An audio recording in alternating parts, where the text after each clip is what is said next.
কয়েকজন সৌদি প্রবাসী ভাইদের প্রশ্ন, উমরা পালনের পর চুল কত নিয়মে কাটতে হয়? আমরা যতটুকু জানি সমস্ত মাথার চুল কাটতে হয়, কিন্তু সৌদি আরবের প্রায় লোক উমরা করার পর মাথার 3-4 জায়গা থেকে একটু একটু করে সামান্য চুলের অংশ কাটে। তারা বলে চুল কাটা হয়ে যাবে। এ বিষয়ে চুল কাটার বিধান কি? ভাইরা আমার, এটা ঠিক যে উমরা করার পর সাফা মারোয়া পাহাড়ের সাই করার পর মারোয়া পাহাড়ের উপরে কেচি নিয়ে কিছু পোলাপান দাঁড়াই থাকে, সেখানে মাথার এখান থেকে একটু সামান্য সামান্য কেটে দেয়। এখন এটা দিয়ে অনেকে মনে করে যে উমরা হয়ে গেছে। না, এটাতে হবে না। কারণ আল্লাহ তাআলা কোরআনে কারিমে পুরো মাথা মুন্ডন করতে বলেছেন, অথবা পুরো মাথার চুল ছোট করতে বলেছেন।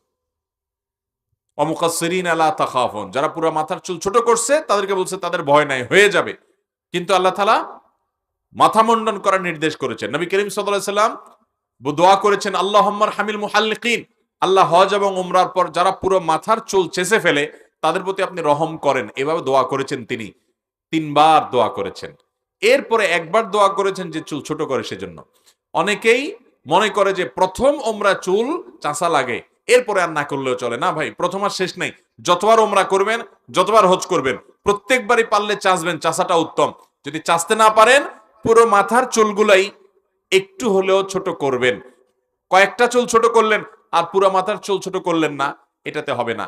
আপনি গনে গনে 3টা বা 4টা ভাত খাইলেন দুপুরবেলায়, পড়ে গেছে, হয়তো টেবিলে পড়েছিল, অন্য কেউ খেয়ে গেছে, আপনি ওটা খেয়ে ফেলেছেন। আপনার একজন জিজ্ঞাসা করছে আজকে দুপুরে ভাত খাইছেন? আপনি বলছেন হ খাইছি। আসলে আপনি আজকের যে দুপুরের লাঞ্চ সেটা আপনি করেন নাই এখনো। আপনারে খাইছি বলার কি সঠিক হবে? ওই 2-3টা ভাত রেখে ভাত খাওয়া বলে?